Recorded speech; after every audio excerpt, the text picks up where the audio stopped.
It's like it's the closest near-death experience I wish on anyone. On the other hand, there's a Bertolt Brecht quote that says that which does not kill me makes me stronger. Or I think it came from some other philosopher, but he paraphrased it, and I think that's true. I just remember the biggest public failure I had was, this thing called rocket science games. I lost $35 million, which then was a lot of money. 10x that. Yeah. 10x now. And I had to call my mother, and say, Mom, I lost $35 million. And of course, being a Russian immigrant, English wasn't her first language, and she was still translating in her head. So she took a pause and then said, where'd you put it?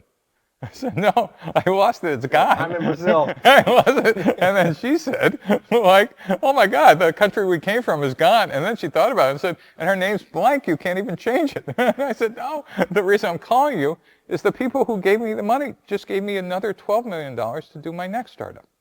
And the Silicon Valley part of the story is I returned $1 billion each to those two investors.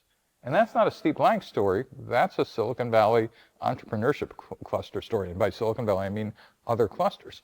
That we get multiple shots at the goal here. That's really unique about an innovation culture, is that if you didn't lie, cheat, and steal, and your investors still thought, yeah, you took an honest shot at it, we made the same mistakes, not just you. Okay, what do you got next? That's what happened to me. And that's why we're sitting in this place. But it did not feel good. It felt miserable. And the whole lean startup came from processing failure.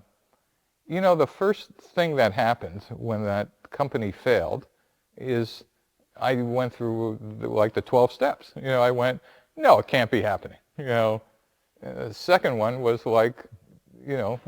so first is disbelief, and then it was like anger, and then it was like blame my co-founder, which, all right, but my business card said CEO, so there was really not quite, I could blame my co-founder, but at the end of the day, if I was really acting on my beliefs, and then it was okay, resignation, and then it was a period of introspection. But the thing that I think benefited almost every entrepreneur was actually getting some insight from what happened.